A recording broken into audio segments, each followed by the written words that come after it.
Only for employment र only for प्रोप्राइटरसिप form भने दुईवटा टेबल दिएको छ कि छैन तिमीहरूको बुकमा? सो यसबाट हामीले के बुझ्नु पर्यो त भन्दाखेरि भने यहाँनिर इम्प्लोइमेन्ट इन्कमको लागि 5 लाखसम्म कति रहेछ त 1%, तर कपल्सहरूको लागि 6 लाखसम्म कति रहेछ 1%। ओके, देखिरहेछौ? नेक्स्ट भनेको 5 लाखदेखि 7 लाखसम्ममा कति हुन्छ 2 लाख हुन्छ कि हुँदैन? हो, त्यो 2 लाखको चाहिँ 10% लाग्दो रहेछ इन्डिभिजुअलको लागि, तर कपल्सहरूको लागि त 6 लाखसम्म त अलरेडी भएको छ कि छैन त? सो 6 लाखदेखि 8 लाख भनेको फेरि 2 लाख हुन्छ कि हुँदैन त्यहाँनिर? त 2 लाखको चाहिँ 10% लाग्दो रहेछ कपल्सहरूको लागि चाहिँ।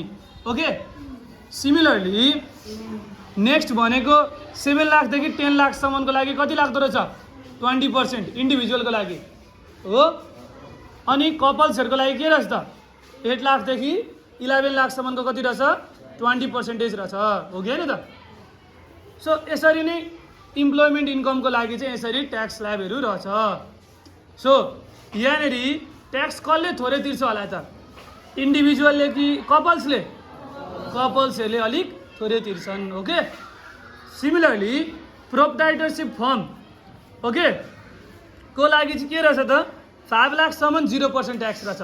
मतलब कसैले बिजनेसहरू स्टार्ट गर्यो भने चाहिँ गभर्मेन्टले मोटिभेट गर्नको लागि 5 लाखसम्म ट्याक्स लाग्दैन भनेको रहेछ।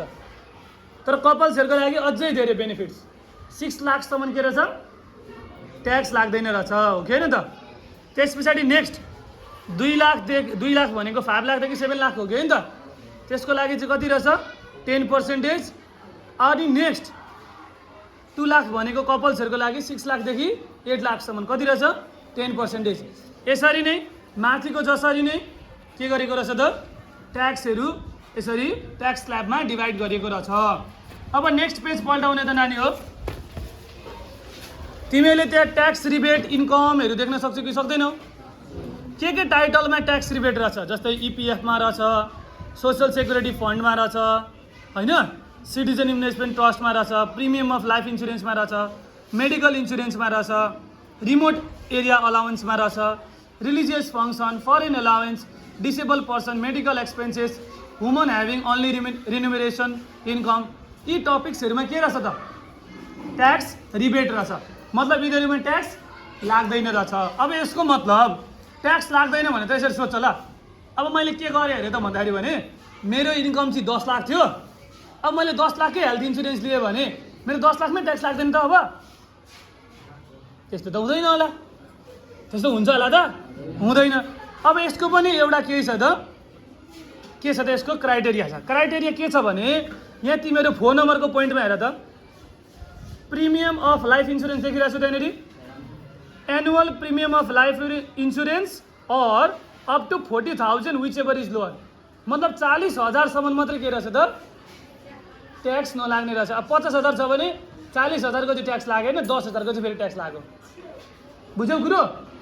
जस्तै मेरो 1 लाखको लाइफ इन्सुरेन्स छ भने 40,000को चाहिँ ट्याक्स लागेन, अरू उब्रेको कति हुन्छ त 60,000, त्यसको चाहिँ ट्याक्स फेरि लाग्छ। बुझ्यौ कि बुझेनौ कुरो? यतापट्टि इपिएफ र एसएसएफ अनि सिआइडीमा पनि त्यस्तै हुन्छ कि त 3 लाखसम्म हुनु पर्यो अथवा 1/3 अफ एसेसिबल इन्कम, कुन चाहिँ थोरै हुन्छ त्यतिसम्मको चाहिँ ट्याक्स लाग्दैन। अब म चाहिँ खतरा जबमा छु जसमा चाहिँ 10% भनेको नि एकदमै ह्युज एमाउन्ट हुन्छ। 10% भनेको 1 लाख हुन्छ अरे, वर्षको 10% भनेको कति हुन्छ त सोच त 12 लाख हुन्छ हुँदैन त? अब 12 लाखमा ट्याक्स लाग्दैन त? त्यस्तो होइन, 3 लाखभन्दा कमसम्म मात्रै लाग्दैन क्या, 3 लाखभन्दा बढी छ भने त त्यसमा पनि के हुन्छ ट्याक्स लाग्छ।